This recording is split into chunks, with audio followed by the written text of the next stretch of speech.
fait rebondir quand je sais que ça fait 13 ans qu'ils plongent dessus. 13 ans qu'ils plongent dessus, aujourd'hui ils nous disent on n'en a pas d'autre solution que de vous laisser dedans. On va voir en 2025. À quelques semaines de la mise en œuvre de la réforme du statut de marin-pêcheur, levée de bouclier des professionnels face au projet de hausse de leur cotisation sociale. Une manifestation sur l'eau est prévue mardi prochain. Que se passe-t-il au sein du foyer Puotehau? Plusieurs pensionnaires et ex-résidents de la structure brandissaient samedi à la marche blanche des panneaux disant « Stop au harcèlement ». Nos équipes ont recueilli des témoignages et les explications de la direction. Nous irons ensuite chez nos voisins calédoniens où la population est confrontée à la crise économique qui a suivi les émeutes. Pour laisser un peu de répit à l'archipel, les élections provinciales sont reportées, mais surtout, le projet de dégel du corps électoral est abandonné.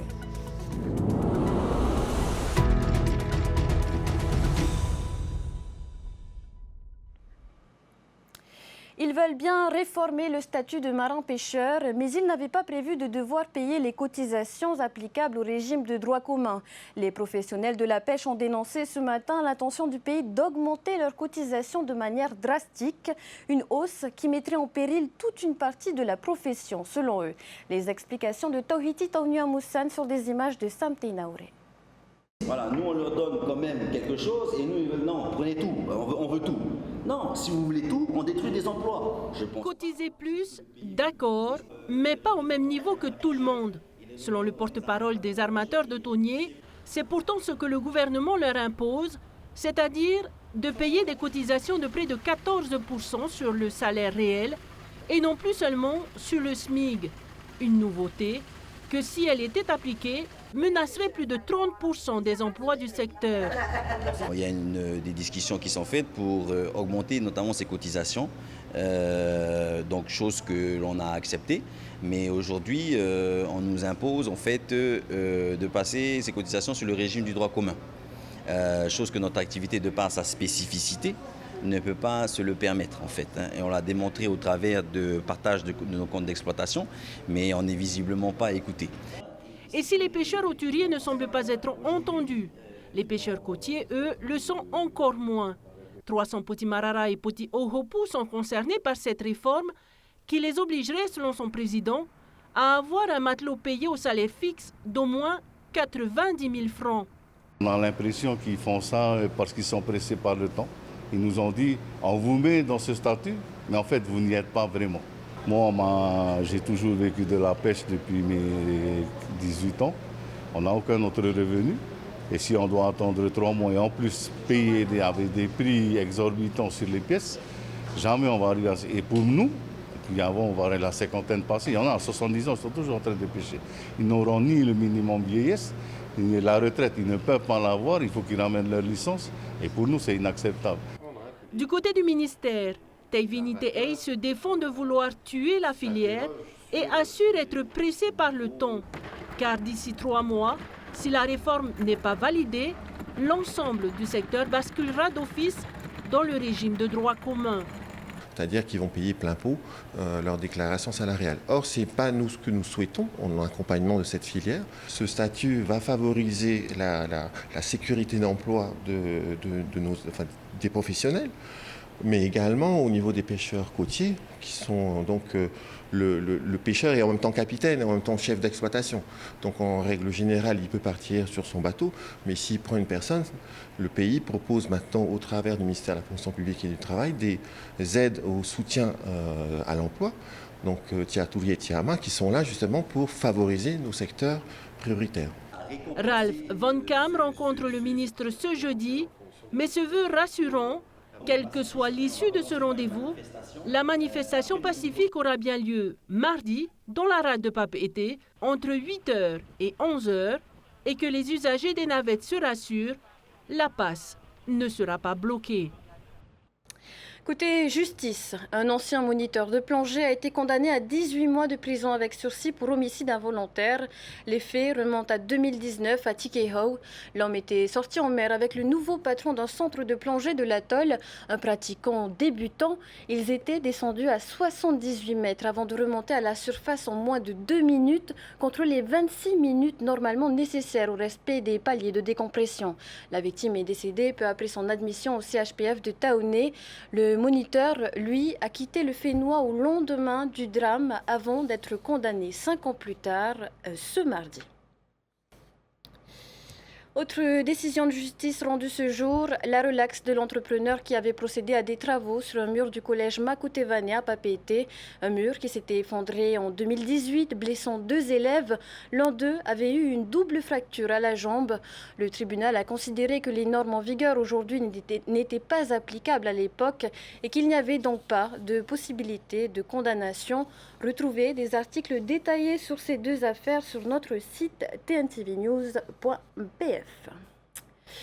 Malaise au foyer d'hébergement d'urgence pour les femmes en détresse Puotehau. Samedi dernier, lors de la marche blanche à Papeete, plusieurs pensionnaires ont dénoncé un mal-être, violence morale, menaces au sein du foyer. C'est ce qu'elles disent subir. Un dossier suivi de près au ministère des Solidarités. Laure Philibert, Arahumaha et Thierry Pahuiri Philippon se sont penchés sur cette affaire. Stop au harcèlement dans un foyer pour femmes battues. C'est le message inscrit sur une pancarte brandie par un groupe lors de la marche blanche samedi comme un appel au secours. Lydia est une ancienne pensionnaire de la structure. J'ai vécu dans un hébergement à Puotehau pour femmes battues où l'harcèlement psychologique et moral est en permanence. Donc je me suis dit il faut que ça cesse. Je me lève au nom de toutes les mamans que ça s'arrête. Puotehau, le havre de paix. Si ce foyer est un refuge salvateur pour ces femmes en difficulté, elles sont plusieurs à dénoncer des pressions, comme Liliane, recueillie l'an dernier. Elle y a passé plusieurs mois. J'ai subi moi-même des violences au sein du centre, que cela soit psychologiquement, parce qu'on m'a menacé de retirer mes enfants. J'ai subi du harcèlement moral aussi. J'ai même subi des violences physiques par d'autres résidentes. On m'a volé et je n'ai eu aucun soutien de la part de la directrice. Au contraire, elle m'a menacé de me mettre à la porte. Pour la directrice de la structure, ces pressions sont principalement dues à des situations personnelles complexes. Dans le monde où nous vivons, il y aura toujours des plaintes. Il y aura toujours des choses sur lesquelles nous poussons à réagir. Or, nous, encore une fois, on élabore un travail éducatif, on accompagne la personne dans sa réinsertion. Maintenant, s'il y a des défaillances dans leur prise en charge par rapport à leurs enfants, encore une fois, notre travail, c'est d'alerter. Le juge des enfants intervient. L'affaire est prise très au sérieux par la députée Nicole Sonker qui mène sa propre enquête sur les agissements au sein de Puotehau. J'interpelle le Conseil des femmes, j'interpelle la ministre des Solidarités d'agir parce que ces femmes ont été violentées à l'extérieur et aujourd'hui se retrouvent un peu malmenées à l'intérieur. Même la Fondation des femmes de France demande un peu plus d'explications. Minar Igalnon, ancienne présidente du Conseil des femmes qui gère Puotehau, connaît bien la situation. Nous avons quand même des situations récurrentes depuis un certain temps et je sais que maintenant il est temps de prendre des décisions et c'est sûr que j'ai demandé à mes services de contrôler tout ce qui se passe et je pense que ce sera plus rapide que prévu. J'ai quand même 43 établissements sociaux et médico-sociaux à gérer. Sachez qu'il y a aussi des problèmes ailleurs, aussi bien les associations que les dirigeants des établissements sociaux et médico-sociaux ont besoin d'être accompagnés. C'est peut-être là qu'il y a eu un manque depuis un certain temps. Les 6 femmes qui sont au centre, peut-être qu'il y en a qui ne sont pas contentes de leur sort, de la façon dont on s'occupe d'elles. Mais nous avons mis les personnels en formation. La directrice actuellement suit une formation d'éducatrice spécialisée. D'autres font des formations en alternance. Donc on essaye d'arranger les choses, de faire que le centre fonctionne le mieux possible. L'Agence de régulation de l'action sanitaire et sociale réalise également un audit sur le centre. Il doit être présenté aux élus de Tarahui d'ici quelques semaines. Nous vous en parlions la semaine dernière. Le ministre de l'économie, Warren Dexter, a annoncé une hausse de la TVA sur les produits sucrés de 5 à 16%. Si le syndicat des industriels admet qu'un ciblage de ces produits était prévisible, il alerte néanmoins le gouvernement sur l'impact de cette nouvelle hausse sur l'emploi local. Nous écoutons le président du syndicat, Bruno Bélanger. Il répond à Nicolas Pérez. Mathématiquement, elle n'est pas illogique puisque d'un côté, on applique une taxation. C'est donc que le gouvernement considère que ce sont des produits peut-être un peu négatifs, on va dire, et de l'autre côté, il leur appliquait un taux de TVA incitatif. Donc c'est vrai qu'il y avait un croisé fiscal qui maintenant a été clairement annoncé, mais c'était une surprise, c'est vrai. La TCP aujourd'hui, c'est 1,8 milliard de recettes. Ce qu'ils en attendent là, d'après mes chiffres, c'est 2,3 milliards de l'augmentation de la TVA, donc c'est plus que la TCP, dont 800 millions pour la partie consommation et 1,4 milliard, je crois, 600 millions pour la partie consommation et 1,4 milliard pour la partie importée. Ça veut dire quand même que c'est la production locale qui va porter les 2/3 de cette augmentation. Donc à partir du moment où la production locale porte les 2/3 de cette augmentation et que la production locale déjà cotise à la PSG au travers de ses salariés à un montant supérieur, on aimerait quand même que le gouvernement et le ministre Warren Dexter intègrent un petit peu la problématique du différentiel d'importation, du différentiel d'emploi entre l'importation et l'emploi local. L'emploi local est un peu lésé dans cette loi et on aimerait bien que ça soit corrigé.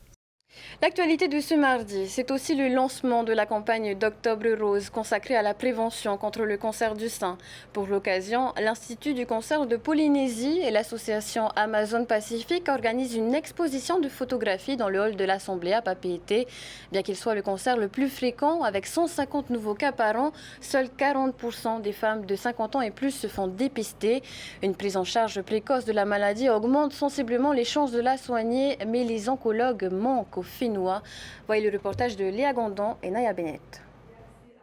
Courageuses, vulnérables, mais surtout dans une condition parfaitement assumée, ces femmes ont un point commun, elles sont toutes atteintes du cancer du sein.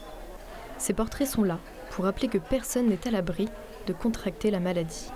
Plus le cancer est détecté tôt et plus les chances de survie sont maximisées et moins les traitements devraient être lourds. On manque de professionnels de santé en ce moment au CHPF, en oncologie, que ce soit les oncologues, les radiothérapeutes. Si les rendez-vous peuvent être longs, plutôt c'est pris, mieux c'est pour anticiper ces retards de diagnostic ou de commencer les traitements. Avec 3 départs d'oncologues depuis le mois de juin, seuls 2 professionnels portent le service aujourd'hui. Une situation problématique pour la prise en charge et le suivi des patients, mais non sans issue, selon la directrice de l'ICPF. C'est un phénomène qui est général, mondial, parce qu'il y a de moins en moins de médecins qui sont formés en métropole. Il y a tout un enjeu pour donner envie aux médecins de venir travailler en Polynésie et aussi pour les jeunes médecins polynésiens, qu'on leur offre des conditions de travail qui soient avantageuses, qu'on pense aussi à leur famille qui a envie de les suivre. Selon l'ICPF, la situation devrait se stabiliser dès le mois de décembre grâce à l'arrivée d'oncologues en provenance de Nouvelle-Calédonie. Fin juillet, le docteur Pierre Gustin du CHPF évoquait le renfort de 3 spécialistes d'ici la fin de l'année. Justement, intéressons-nous à la situation de nos voisins calédoniens qui a occupé une partie importante de la déclaration de politique générale du nouveau Premier ministre Michel Barnier à Paris. Celui-ci a confirmé le report à fin 2025 des élections provinciales sur le Caillou, mais surtout l'abandon du projet de dégel du corps électoral qui avait mis le feu aux poudres. Un discours qui marque une volonté de retrouver une forme d'apaisement alors que l'archipel est aujourd'hui ravagé. Esther Cuneo avec l'agence France Presse. Le projet de loi constitutionnel sur le dégel du corps électoral, adopté en mai dernier par les assemblées parlementaires, ne sera pas soumis au Congrès, comme le confirmera le président de la République aux élus de Nouvelle-Calédonie.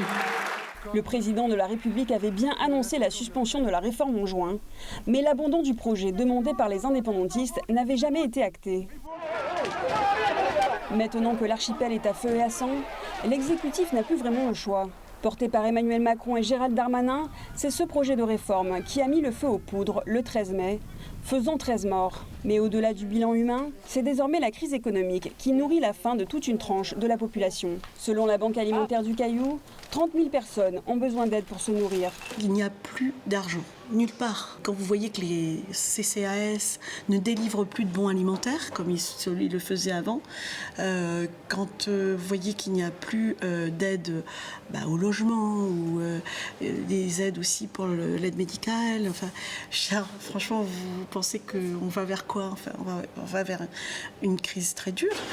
Face à la précarité qui fragilise le pays, tous les voyants sociaux sont au rouge. Aux nouveaux chômeurs dont les entreprises ont été saccagées, s'ajoutent désormais des travailleurs qui n'arrivent plus à joindre les deux bouts en raison de l'inflation. C'est dur déjà de trouver du travail. Toutes les entreprises ont brûlé et tout. Avant, on n'avait pas trop besoin. C'est comme il y en avait les magasins, tout ça. Mais comme la plupart des magasins qui restent, les prix commencent à monter aussi. Et du coup, c'est un peu difficile. Je vous appelle, c'est Francis de Solidarité RS. Oui, c'était pour vous dire qu'on vient avec une poche de denrées alimentaires. La précarité, elle s'est juste accentuée et elle est devenue hyper visible. Je ne souhaite pas que les gens, effectivement, se mettent à être violents pour avoir de la nourriture. C'est pas le but. Aussi, pour la délégation calédonienne à Paris, la déclaration de politique générale n'a pas répondu aux attentes des Calédoniens. Je trouve que le discours du Premier ministre sur la Nouvelle-Calédonie est complètement déconnecté. Complètement déconnecté puisqu'il n'y a pas d'annonce de soutien financier pour la Nouvelle-Calédonie alors qu'on traverse la plus grave crise économique, sociale, humanitaire de notre histoire. Si du côté des indépendantistes, on salue un discours propice à l'apaisement, on espère que les paroles du Premier ministre seront suivies de précisions et surtout d'actes concrets. Nous, on est toujours dans l'écriture de la suite de l'accord de Nouméa, accord de décolonisation. Pour l'instant, ça n'a pas été précisé et on espère que cet ordre du jour et puis ce calendrier puisse être partagé, mais surtout être plus explicite pour que nos compatriotes, notamment sur le plan de reprise économique,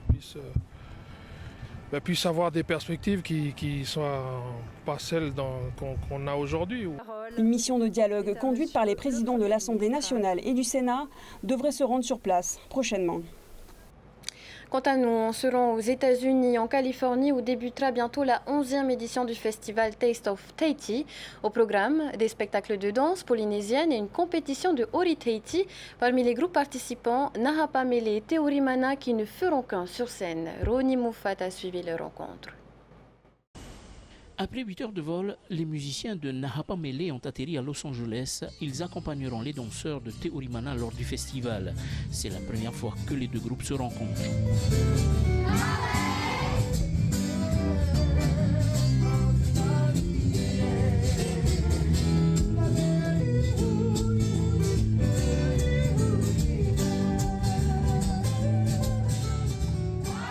La culture polynésienne, on la partage là où on peut et là où on nous demande, on est là. On a été très touchés par l'accueil qu'ils nous ont réservé.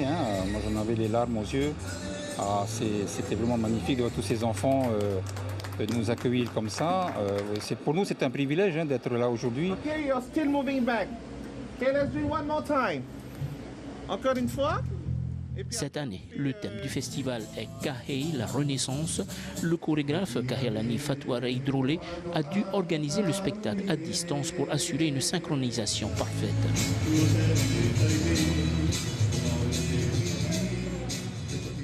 Alors tout s'est fait à distance, les vidéos ont été envoyées, les enregistrements de musique ont été envoyés aux instructeurs d'ici, donc tout s'est fait à distance et aujourd'hui donc, on commence cette cohésion des deux groupes.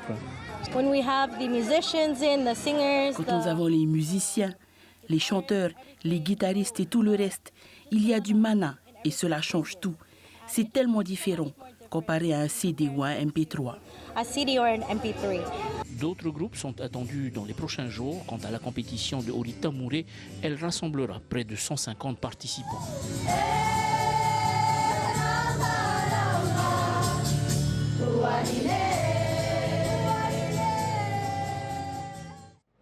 Avant de se quitter, direction Toubouaye aux Australes pour parler carottes.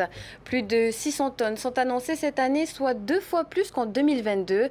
Des stocks qui peinent à s'écouler, un problème récurrent pour les agriculteurs. On fait le point avec Heri Haute-Ariki. Les images sont signées Samuel Rabatois-Smith. Chaque année à Toubouaye, c'est le même phénomène, une surproduction de carottes face à une demande qui peine à évoluer. Les pertes sont redistribuées aux familles des agriculteurs et aux éleveurs d'animaux. En ce moment, ils rencontrent beaucoup de difficultés pour écouler leurs marchandises. Dans un futur proche, Tourapé, c'est destiné à acheter la production de ces agriculteurs pour pouvoir faire la vente à leur place. Une initiative prometteuse pour l'écoulement des stocks et un soutien concret aux agriculteurs de l'île de Toubouaye. Donc une convention a été signée, donc on est favorable pour la gestion de l'hangar. Donc comme vous voyez derrière, on charge pas mal de produits agricoles et légumes. Tout le monde est content que le Tourapé avait pris en gestion. De notre côté, c'est une filiale qui développe de plus en plus dans notre société. 39 tonnes de carottes en stock, dont 4 tonnes de carottes jumbo et une dizaine de tonnes de petites carottes. Les agriculteurs réclament des installations modernes et adaptées au volume important de stockage. Donc actuellement, on est en déficit par rapport au stockage de réfrigérés. Donc on a une quantité limitée à stocker parce que le grand frigo est en panne. Soit on les laisse un peu plus longtemps dans le terrain, ceux qui sont à peu trop à maturité, on est obligé de les récolter et de les stocker jusqu'à ce que ça puisse s'écouler à Tahiti. Depuis fin juillet, le stockage est limité à 70 tonnes. Les agriculteurs lancent un appel au ministre et encouragent vivement la consommation locale. Mardi dernier, lors de la deuxième séance de la session budgétaire, le ministre de l'Agriculture, Taiwini Teai, a confirmé le lancement de l'appel d'offres pour la construction de l'atelier de transformation à Toubouaye, avec un démarrage des travaux prévus dans moins de 2 semaines. Merci de nous avoir suivis. Tout de suite, retrouvez Ramzi Malouki dans Ciné Nuit pour un spécial festival international de Toronto, enchaîné avec les aventuriers de Koh Lanta et enfin la série House of Cards. À tous, une agréable soirée sur TNTV. À demain. Retrouvez ce journal en replay sur notre site internet et notre application mobile TNTV.